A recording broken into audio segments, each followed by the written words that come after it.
عقل مندوں کے لیے ایک زبردست مثال. ہم تربوز خریدتے ہیں، واٹر میلن. مثال کے طور پہ 5 کلو کا ایک تربوز ہم نے خریدا، اور جب اسے کھانے لگتے ہیں تو پہلے اس کا چھلکا اتارتے ہیں نا. 5 کلو میں سے کم از کم 1 کلو کا تو چھلکا نکل جاتا ہوگا، یعنی آلموسٹ 20%، 20% تو کم ہو جاتا ہے. مگر کیا کبھی ہمیں افسوس ہوتا ہے اس کا؟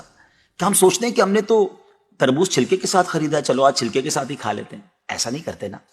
اسی طرح مالٹے کا بھی حال ہے کہ ہم خوشی خوشی سے اس کا چھلکا اتار دیتے ہیں، حالانکہ ہم نے چھلکے سمیت خریدا ہوتا ہے، مگر اس چھلکے کو پھینکتے ہوئے ہمیں کوئی تکلیف نہیں ہوتی. یہی حال مختلف پھل اور سبزیوں کا ہے. اچھا، ہم چکن بھی تو خریدتے ہیں، زندہ ثابت، اسی کو تولتے ہیں، تلواتے ہیں، پیسے دیتے ہیں، مگر جب کھانے کی باری آتی ہے، پکانے کی باری آتی ہے، تو اس کے بال، اس کی خال، اس کی آلائشیں نکل جاتی ہیں، تو ویٹ تو کم ہو جاتا ہے. مگر کبھی اس پر دکھ ہوتا ہے؟ نہیں نا.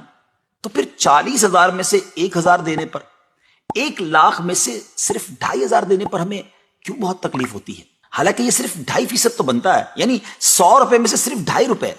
یہ تربوز، کیلے، آم اور مالٹے کے چھلکے اور گٹلی سے تو بہت کم ہے نا. اسی تو زکوٰۃ فرمایا گیا. ہاں، ایک اور بات، سال میں ایک ہی بار دینا ہوتا ہے. مالٹے کا، تربوز کا تو ہر بار چھلکا اتارنا ہوتا ہے نا. یہ 100 روپے میں سے 2.5 روپے یا 1,00,000 میں سے 2,500 روپے سال میں ایک ہی بار دینا ہوتا ہے، اور اسی کو زکوٰۃ کہا گیا.